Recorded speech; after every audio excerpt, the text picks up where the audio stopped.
आज इस महाभारत युद्ध में कौरव और पांडव जो सगे चचेरे तहरे वो भी जूझ गए और वहां भी भाई भाई में फूट पड़ गई और परिणाम हुआ महाभारत जैसा भयंकर युद्ध। और इस युद्ध में सारे कौरव मारे जाते हैं और अंत में दुर्योधन की जंघा को कुंती पुत्र भीम ने तोड़ दिया है। मरणासन अवस्था में पड़ा है, कभी भी प्राण जा सकते थे।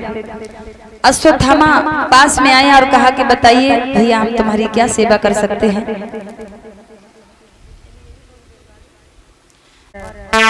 दुर्योधन ने कहा अगर तुम हमारी सेवा कर सकते हो तो हमें बड़ा भारी दुख है इस बात का कि हम 100 भाई थे, 100 में से एक भी नहीं बचा और पांडव मात्र 5 थे, 5 में से एक भी मारा नहीं गया। बस हमें इसी बात की टेंशन है और अगर तुम हमारी सहायता करना चाहते हो तो ज्यादा नहीं, किसी एक पांडव का शीश ला करके हमें दे दो तो मेरे कलेजे को ठंडक पड़ जाएगी और मैं आराम से मर सकता हूँ। अश्वत्थामा बोला ठीक है। और उसी समय दुर्योधन ने रक्त बह रहा था उसका तिलक लगा दिया, सेनापति नियुक्त कर दिया और कृपाचार्य कृतवर्मा को साथ में लेकर के चला है। दिन में जा नहीं सकते, इतने बड़े पराक्रमियों को, बड़े बड़े शूरवीर जिन्हें कुछ कर न सके, जिन्हें हिला न सके, उनका हम क्या बिगाड़ पाएंगे। तो वो कायर रात में जाता है और इधर कृष्ण कन्हैया को सब कुछ पता था आगे क्या होने वाला है। तो पांडवों से कहा कि भैया चलो। कहाँ? अब लेकर के गए हैं गोविंद कौरवों के शिविर में और ये कहा कि आज विजय की अंतिम रात है और विजय की अंतिम रात कौरवों के शिविर में बिताएंगे। बोले ठीक है, जहां ले चलोगे वहीं में चलेंगे। भगवान की बात पर कभी संदेह नहीं किया। दुर्योधन की क्या कमी है, वो कभी अपने से बड़ों की बात नहीं मानता है। और पांडवों की क्या खासियत है, वो हमेशा बुजुर्गों का, अपने से बड़ों का, सत्पुरुषों का सम्मान करते हैं। तो आशीर्वाद में बहुत बड़ी ताकत हुआ करती है मेरे भगवत प्रेमियों, बहुत बड़ा बल हुआ करता है। तो रात के अंधेरे में चला और रात के अंधेरे में जाकर के अश्वत्थामा ने देखा अब पांडवों की जो चारपाई थी उस चारपाई पर माता द्रौपदी के जो बेटे हैं पांडवों के पुत्र, वो आकर के लेट जाते हैं, जो शक्ल सूरत में बिल्कुल अपने पिताजी की तरह लगते थे। युधिष्ठिर का बेटा युधिष्ठिर के जैसा, भीम का भीम के जैसा, अर्जुन का अर्जुन के जैसा शक्ल। अगर दूर से कोई देखे तो लगता था कि पांडव आ रहे हैं। और द्रौपदी के 5 बेटे अपने पिताजी की चारपाई पर लेट गए। अश्वत्थामा को लगा कि ये पांडव सो रहे हैं। पांडव समझ करके अश्वत्थामा ने आज 5 द्रौपदी के बेटों को मार दिया और 5 द्रौपदी के पुत्रों के शीश काट करके गठरिया में बांधे और गठरी में शीश बांध करके अश्वत्थामा लौट करके दुर्योधन के पास आया और कहने लगा मित्र, हमने तुम्हारे मन की कर दी, तुमने तो एक ही शीश मांगा था, हम तो 5 को ले आए, 5 को मार के ले आए हैं। दुर्योधन को भरोसा ना है तो दुर्योधन बोला है जरा इस गठरिया को खोलो सही, और गठरिया को खुलवाई गई। वह गठरिया में से एक शीश निकालो और सर निकाल करके दुर्योधन ने जो उसमें मुक्का मारा, सर कच्चे घड़े की तरह फूट गया। दुर्योधन बोला है शीश पांडवों के नहीं हो सकते। उजाला करके देखा गया तो वास्तव में शीश पांडवों के नहीं बल्कि पांडव पुत्रों के थे। रोने लगा और कहने लगा है अरे अश्वत्थामा ये तूने क्या किया, अरे तूने तो हमारे घर में कोई पानी देने वाला भी नहीं छोड़ा, अरे तूने तो हमारे बच्चों को मार दिया, हमारी बात तो पांडवों की थी। अब तो अश्वत्थामा को भी बड़ा दुख हुआ, गलती हो गई और दुर्योधन तो वहीं खत्म हो जाता है। और इधर द्रौपदी माता को जब मालूम पड़ा और द्रौपदी माता को जब ये मालूम पड़ा है मेरे पुत्रों को न जाने किस हत्यारे ने मार दिया है, रोने लगी। और 5 पांडव जब आए हैं तो मेरे भगवत प्रेमियों कहने लगे चिंता मत करो द्रौपदी, जिसने तुम्हारे पुत्रों को मारा है उस हत्यारे को हम जिंदा नहीं छोड़ेंगे। और आज अश्वत्थामा की खोज में निकल पड़े और अश्वत्थामा को जाकर के पकड़ लिया और अश्वत्थामा को पकड़ करके रस्सियों में जकड़ा है और ला करके माता द्रौपदी के चरणों में डाल दिया और ये कहा तुम जो चाहे सजा इसको दे सकती हो। अब ये क्या, माता द्रौपदी अश्वत्थामा को सजा देने की जगह आगे बढ़ी और आगे बढ़कर के अश्वत्थामा की रस्सियों को खोलने लगे और जैसी रस्सियों को खोलने लगे हैं तो भीम कहने लगे पांचाली क्या कर रही हो ये? इसने एक नहीं तुम्हारे 5 बेटों को मारा है और तुमने इसको क्षमा कर दिया। द्रौपदी रोने लगी और कहने लगी है महाराज मैं जानती हूँ इसने मेरे 5 बेटे मारे हैं, लेकिन मैं एक स्त्री हूँ और एक स्त्री होने के नाते एक स्त्री का दर्द अच्छे से जानती हूँ।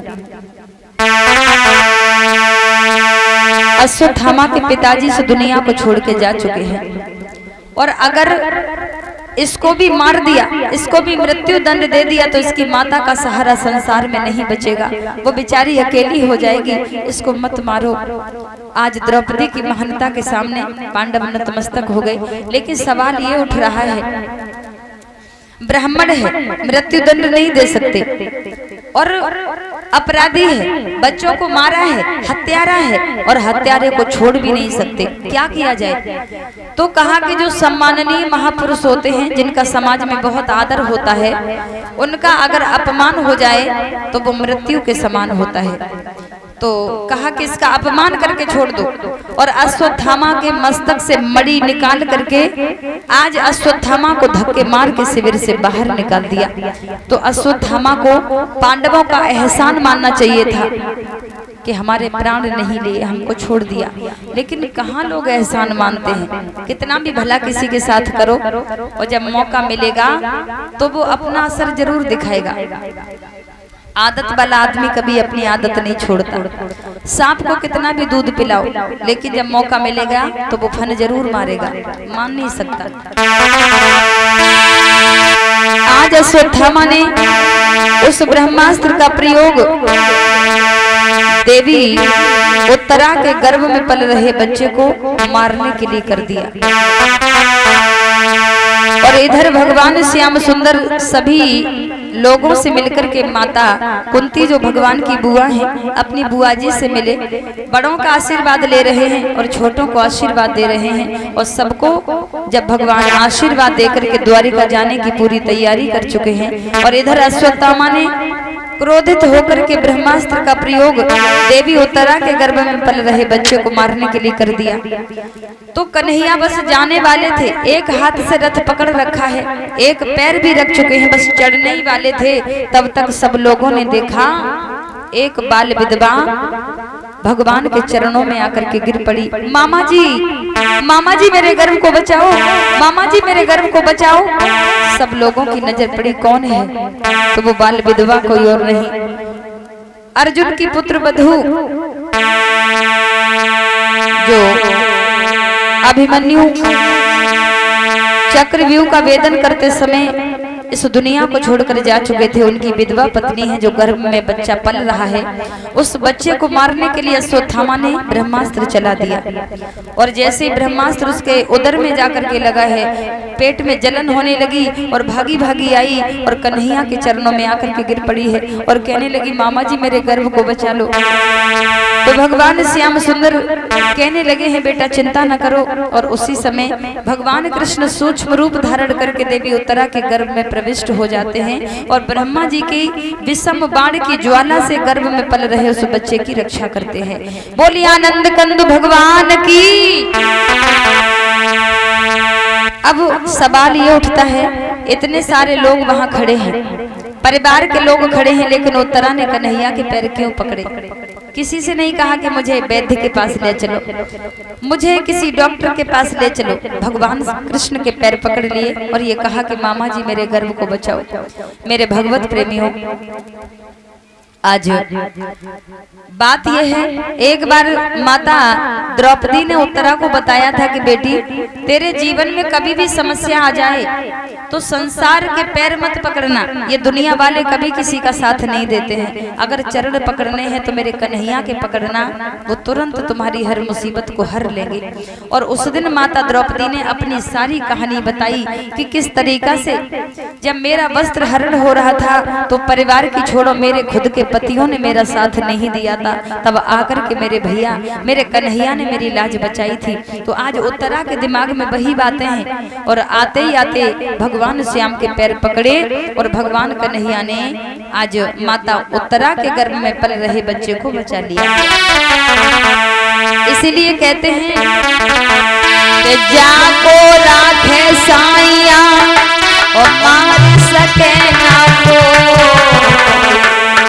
बालन बाका कर सके चाहे जग बेरी हो। दुनिया एक तरफ हो जाए, जब रक्षा वो परमपिता परमात्मा करता है तो संसार का कोई कुछ आपका बिगाड़ नहीं सकता। भगवान उस बच्चे को बचा लेते हैं और चले गए। धीरे धीरे समय बीतने लगा और जब समय गर्भ का पूरा हुआ है तो माता उत्तरा के गर्भ से समय के आधार पर बालक का जन्म हुआ। और ये बालक कोई और नहीं, परीक्षित जी महाराज थे। बोलिए परीक्षित महाराज की। और परीक्षित जी के बारे में एक मत और प्रचलित है। ऐसा कहा जाता है जब माता उत्तरा के बच्चा पैदा हुआ तो वो मरा हुआ पैदा हुआ, तो भगवान कन्हैया वहां आए और उस बच्चे को अपनी गोद में लेकर के कहने लगे कि अगर मैंने अपने जीवन में भक्तों की रक्षा की हो, गोवर्धन पर्वत उठा करके जन कल्याण किया हो, अगर मैंने जीवन में कुछ सेवा करी हो, तो जितने भी पुण्य हो मेरे जीवन के वो इस बच्चे की जिंदगी में लग जाएं। और जैसे इतनी बात कही वो बालक दोबारा से जिंदा हो गया और पुनः जीवित होने की वजह से उस बच्चे का नाम परीक्षित रखा गया, ऐसा भी कहा जाता है। तो धीरे धीरे ये बालक बढ़ने लगा है। परीक्षित जब बड़े हुए तो इनका विवाह महाराज बासुक की बिटिया जिसका नाम था नवलदे, नवलदे के साथ में परीक्षित जी का विवाह हो जाता है। और परीक्षित के विवाह में सभी हितु रिश्तेदार नातेदार जब आए तो भगवान कन्हैया को उदास देखा है तो पूछने लगे हैं पांडव की प्रभु बात क्या है, उदास कैसे हो? तो भगवान कृष्ण कहने लगे हैं कि हे पांडवों, आगे कलयुग आने वाला है और जब कलयुग आएगा तो इस धरती पर बड़े बड़े बुरे काम होंगे और मैं आप लोगों को समझा रहा हूँ, अगर अपनी भलाई चाहते हो तो तुम लोग अपनी पत्नी देवी द्रौपदी को साथ में लेकर के हिमालय में गल जाओ जा करके। और उसी समय परीक्षित को दिल्ली का राजा बनाया। आज हमारी जो राजधानी दिल्ली है इसका पुराना नाम है इंद्रप्रस्थ, जो पांडवों की राजधानी थी। तो उसी इंद्रप्रस्थ दिल्ली का राजा बनाया है परीक्षित को। और परीक्षित को दिल्ली का राज देकर के पांचों पांडव द्रौपदी को लेकर के हिमालय में गलने के लिए चले जाते हैं। और जब परीक्षित दिल्ली के राजा बने तो वो समय कौन सा था सुनिएगा। द्वापर का अंत समय था वो और कलयुग की बारी आई थी, आई थी।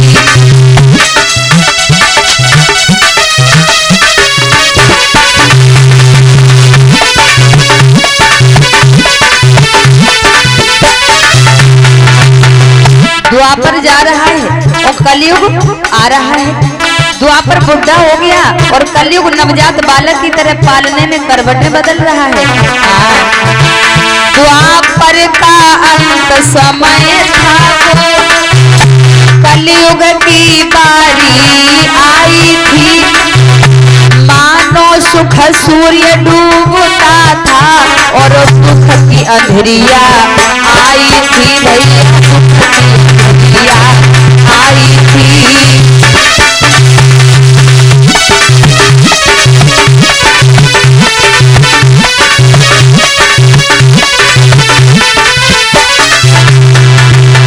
या ऐसे कह लो द्वापर बूढ़ो ही गो, अंतिम सांस ले रहे हो, कभी भी जान जा सकती है।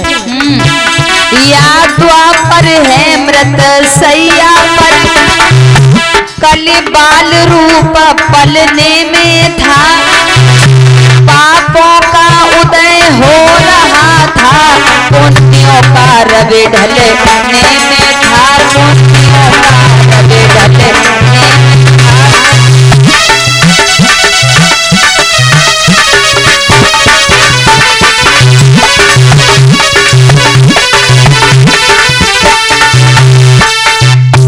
मेरे भैया कलयुग आ रहा है, द्वापर जा रहा है। वो बूढ़ा हो गया, वो बच्चे के रूप में मानो करवटें बदल रहा है पालने में। तो एक दिन महाराज परीक्षित जी घोड़ा पे सवार भये और घोड़ा पर सवार होकर के चले हैं आखेट के लिए वन की ओर।